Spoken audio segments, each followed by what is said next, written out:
జరిగింది. మన ఆంజనేయులు గారు కొన్ని విషయాల్ని మనం మార్చి 4వ తారీఖున పెద్ద రాష్ట్ర వ్యాప్త పెద్ద ర్యాలీ చేశాం ఈ అంశాల మీద, ఈ సమస్యల మీద.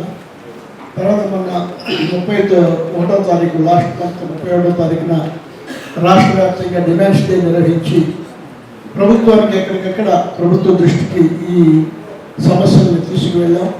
భవిష్యత్తులో కూడా వీటి మీద ఈ పరిష్కారం కాకపోతే పెద్ద ఆందోళన చేయడానికి కూడా మనం సిద్ధంగా ఉన్నాం. ఈ మహాసభలు అయిపోయిన తర్వాత రేపు రాష్ట్ర మహాసభ విశాఖపట్నంలో జరుగుతుంది. ఈ రాష్ట్ర మహాసభలో పెద్ద కార్యక్రమాన్ని కూడా మనం తీసుకోబోతున్నాం. ఈలోగా చంద్రమోహన్ రెడ్డి గారు చెప్పారు వీటన్నింటిని పరిష్కారం కోసం మేము కూడా కృషి చేస్తామని. చాలా ధన్యవాదాలు. ఆయన చాలా తొందరగా అర్థం చేసుకుని, అంటే ఆయన సమాచార శాఖ మంత్రిగా ఉన్నారు, జర్నలిస్టులతో నిత్యం వెలుగుతున్నారు కాబట్టి అవి ఈ ఇష్యూస్ సూట్గా ఆయన అర్థం చేసుకుని వాటి సారాన్ని కూడా దృష్టిలో పెట్టుకున్నారు. అందుకని మాకు కొద్ది హోప్ ఇది పరిష్కారం అవుతుంది, చేయడానికి ఒక ప్రయత్నం జరుగుతుందనే దీంతో ఉన్నాం. నేను మన సమస్యల గురించి ఆంజనేయులు గారు చెప్పాను. నేను ఒక విషయం ఇక్కడ హాజరైనటువంటి మన జర్నలిస్ట్ మిత్రులకు చెప్పదలుచుకున్నాను. అదేంటంటే మొత్తం జర్నలిస్టు వృత్తికి ఇవాళ ఒక తీవ్రమైనటువంటి ప్రమాదం వచ్చింది. అది ఆంజనేయులు గారు చెప్పినట్టు చట్టాల వల్ల వచ్చిన ప్రమాదం అదొకటి. అది ముఖ్యమైన ప్రమాదం ఏంటంటే జర్నలిజం అనేది 4th ఎస్టేట్ అని ప్రకటించింది ఎప్పుడంటే ఫ్రెంచ్ విప్లవంలో ఈ 3 estates legislature, executive and judiciary, ఈ 3 ఎస్టేట్లు మాత్రమే ఒకదానికోటి పోటీ పడుతూ ఒకదానికోటి సహకరించుకున్నటువంటి సమయంలో ప్రజల యొక్క సమస్యల్ని ప్రజలకి ఆ ఎస్టేట్స్కి మధ్య వారధిగా పత్రికా రంగం డెవలప్ అయినప్పుడు, అందుకని పత్రికా రంగాన్ని ప్రజల ప్రతినిధులుగా 4th ఎస్టేట్ అని ప్రకటించింది. ప్రజల ప్రతినిధులుగా పత్రికల యొక్క సహజ లక్షణం ఏంటంటే ప్రజల పక్షాన ఉండటం, అధికార పక్షంలో ఉండేటటువంటి ఈ 3 ఎస్టేట్లని ప్రశ్నించాలి. అదే దాని సహజ లక్షణం. కానీ ఇవాళ ఈ 3 ఎస్టేట్లు కలిసి అధికారులు, లెజిస్లేచర్, రాజకీయ నాయకులు ప్లస్ జ్యుడిషియరీ కూడా కొంతవరకు వీళ్ళు ఇప్పుడు ఏం చేశారంటే ప్రశ్నించే తత్వాన్ని ఆపేసేసి దాన్ని ఆటంకపరిచి ఈ 4th ఎస్టేట్ని వీటి తోకలుగా మార్చేటటువంటి పరిస్థితి వచ్చేసింది. మీరు ఎలక్ట్రానిక్ మీడియా చూడండి, చాలా సీరియస్ పీపుల్స్ ఇష్యూస్ని రైట్ చేయకుండా, రైట్ చేస్తే ఎవరైతే ఏ పత్రిక ఏ ఎలక్ట్రానిక్ మీడియా రైట్ చేస్తే వాళ్ళ లైసెన్స్ క్యాన్సిల్ చేసేయండి, వాళ్ళ మీద ఈడీలు ఇన్కమ్ ట్యాక్స్ వాళ్ళు రైట్ చేయడం, ఈ దేశంలో ఉండేటటువంటి ప్రధానమైనటువంటి ఎలక్ట్రానిక్ మీడియా మొత్తం అధికార పక్షానికి సలాం కొట్టేటటువంటి పరిస్థితి. ఎన్డీటీవీ చాలా కాలం దీనికి వ్యతిరేకంగా రెసిస్ట్ చేసి చివరికి దాన్ని డైరెక్టర్ మీద తీసుకెళ్ళి ఈడీ కేసు పెట్టి ఇంకా దాన్ని కూడా లాగా తీసేసుకున్నారు. నేను ఎవరు మాట్లాడడానికి లేదు. కీలకమైనటువంటి ప్రశ్నలు వేసే ప్రతి మీడియాని సపరేట్ చేసేటటువంటి పరిస్థితి వచ్చింది. ఇక ప్రింట్ మీడియా సంగతి చెప్తాను. ఇవాళ ఒక పత్రిక చదివితే మనకి సత్యం అనేది తెలియదు, రెండో పత్రిక చదివి ఈ రెండింటి మధ్య మన తెలివితేటలు ఉపయోగించి మనం అనలైజ్ చేసుకోవాలి. రెండింటి మధ్య ఎక్కడో జరిగింది. అంటే పత్రికల్ని, ప్రింట్ మీడియాని రాజకీయ నాయకులు వ్యాపారానికి, రాజకీయానికి, ప్రింట్ మీడియాకి, మొత్తం మీడియాకి మధ్య ఒక నెక్సస్ డెవలప్ అయిపోయి ఈ మీడియా అనేది ప్రజల పక్షాన ఉండాల్సినటువంటి మీడియాని ప్రజల నుండి అధికారానికి తోకగా మార్చేటటువంటి ఒక ప్రమాదం మన ప్రజాస్వామ్యానికే ప్రమాదకరంగా మారిపోయింది. ఈ విషయాన్ని మనం గుర్తుంచుకోవాలి. ఇవాళ కాస్త కోస్తో మీడియా స్వతంత్రత కనిపిస్తుంది ఎక్కడంటే చిన్న పత్రికలు. ఇప్పుడు ఇవాళ సంఘం మనం ఆవిష్కరించాం.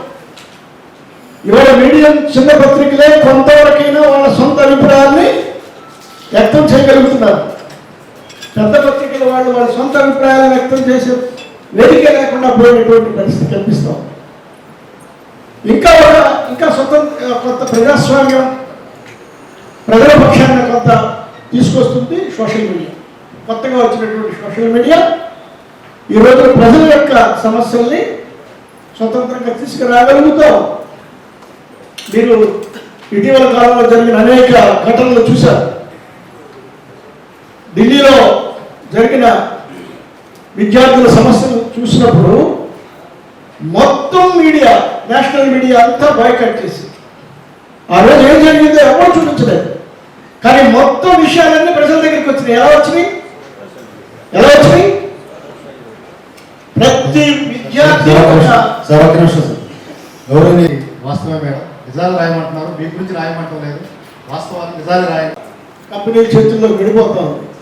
ఒక 4-5 అమెరికన్ కంపెనీలు ఈ మొత్తాన్ని టోటల్ ఆల్గోరిథంని చేతిలో పెట్టుకొని వాటిని నడిపెట్టేటువంటి ప్రమాదంలో వెళ్ళిపోతుంది.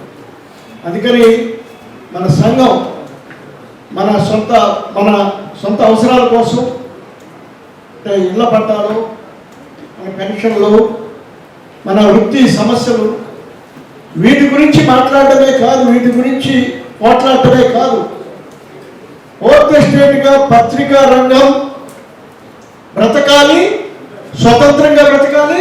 ఇందాక చంద్రబాబు నాయుడు గారు చెప్పారు, చాలా మంచి విషయాలు, చాలా అద్భుతమైనటువంటి విషయాలు.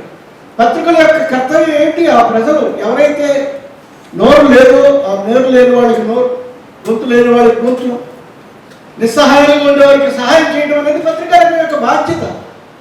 ఆ బాధ్యతను నిర్వహించడం ద్వారా మనం ఆ ప్రజాస్వామ్యాన్ని కాపాడాల్సినటువంటి బాధ్యత మన మీద ఉంది. ఈ రోజున మనం యాజమాన్యాల ద్వారా ఏదో ఒక రాజకీయ పక్షానికో, అధికార పక్షానికో, అధికారానికో లొంగిపోవడం, దానికి వాళ్ళు మంచి చేస్తే మంచి రాయకూడదని కాదు, మంచి చేస్తే రాయడానికి చాలా స్పేస్ ఉంది. కానీ నిస్సహాయమైనటువంటి ఆ ప్రజల యొక్క పక్షాన మనం వహించడం అనేది అది కోల్పోతున్న కొద్దీ జర్నలిజం మీద ప్రజల్లో గౌరవం కూడా తగ్గిపోతుంది. తగ్గిపోకుండా ఉండాలంటే, జర్నలిజం అనేది బ్రతకాలి అంటే అది ప్రజల పక్షాన్ని ఉండాలి. విలేకరులుగా, అందులోనూ గ్రామీణ విలేకరులుగా, చిన్న పట్టణాల్లో విలేకరులుగా మన కర్తవ్యం మనం ప్రజలను దృష్టిలో పెట్టుకోవాలి. మనం రాసే ప్రెస్ నోట్లు, మనం రాసే ప్రభుత్వ కార్యక్రమాలు, మన ఎడిటోరియల్ ప్రభుత్వ కార్యక్రమాలు, వీటితో పాటు ప్రజల యొక్క కష్టాలు, ప్రజల యొక్క సమస్యలు, వాటిని మనం ఎంత అంటిపెట్టుకుని ఉంటే ప్రజల్లో మన గౌరవం, మన ఫోర్త్ ఎస్టేట్ మీద ఉండేటటువంటి గౌరవం అంతగా పెరుగుతుంది. కాబట్టి AP Andhra Pradesh working journalist federation సభ్యులుగా మనం ఒక సామాజిక బాధ్యతను మన మీద ఉంది. ఈ సామాజిక బాధ్యతను మనం నిర్వహించాలి. చెప్పారు ఆయన, ఒక గిరిజన వాళ్ళు ఎన్ని అన్యాయాలకు గురవుతారు. గిరిజనులే కాదు, ఇవాళ సామాజికంగా అట్టడుగులు ఉండేటువంటి వర్గాలన్నీ కూడా. శుభాభినందనలు. కోవూరు వ్యవసాయ మార్కెటింగ్ కమిటీ నూతన చైర్మన్ గా శ్రీ బెజవాడ వంశీకృష్ణారెడ్డి గారు ప్రమాణ స్వీకారం చేయుచున్న శుభ సందర్భాన ఈ నెల 23వ తేదీ ఆదివారం సాయంత్రం 4:25 కోవూరు నియోజకవర్గం రాజుపాలెం హైవే నుంచి మార్కెట్ యార్డ్ గ్రౌండ్ వరకు భారీ ర్యాలీ జరుగును.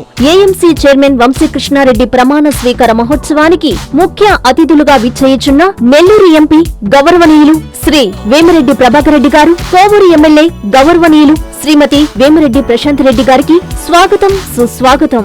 ఈ ప్రమాణ స్వీకార కార్యక్రమానికి కోవూరు నియోజకవర్గ టీడీపీ, బీజేపీ, జనసేన నాయకులు, కార్యకర్తలు, అభిమానులు పెద్ద ఎత్తున హాజరు కావాలని మనవి. ఇట్లు కోవూరు నియోజకవర్గ టీడీపీ నాయకులు.